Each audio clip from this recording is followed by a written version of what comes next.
Di fronte ai nuovi morti registrati in queste ore in Cina a causa del coronavirus, la Federazione Nazionale dei Medici di Famiglia corre ai ripari, diramando ai camici bianchi tutte le informazioni sulla malattia, dalla descrizione dei sintomi ai percorsi igienici da affrontare in caso di emergenza. Una situazione di allerta, avvertono gli stessi medici, ma non di allarme, che interessa soprattutto le città vicine agli aeroporti internazionali, per il Veneto, Venezia, ma anche Treviso e Verona. Una task force, al momento quindi solo informativa, che riguarda tutti gli ambulatori di famiglia del territorio regionale. Noi abbiamo attivato tutta l'organizzazione in modo che appena arrivino le disposizioni vengano diffuse ai medici di famiglia. È giusta la sorveglianza, ma la psicosi deve essere contenuta perché può essere più pericolosa della malattia stessa.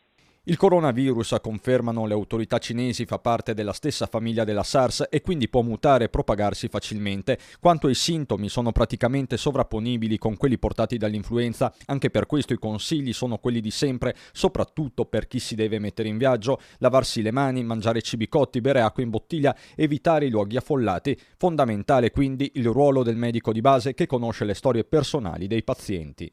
Nella pratica quotidiana applicare quello che applichiamo sempre, cioè l'attenzione al paziente nella sua complessità, perché a parte perché il rischio di questa situazione è che si creano degli allarmi ingiustificati.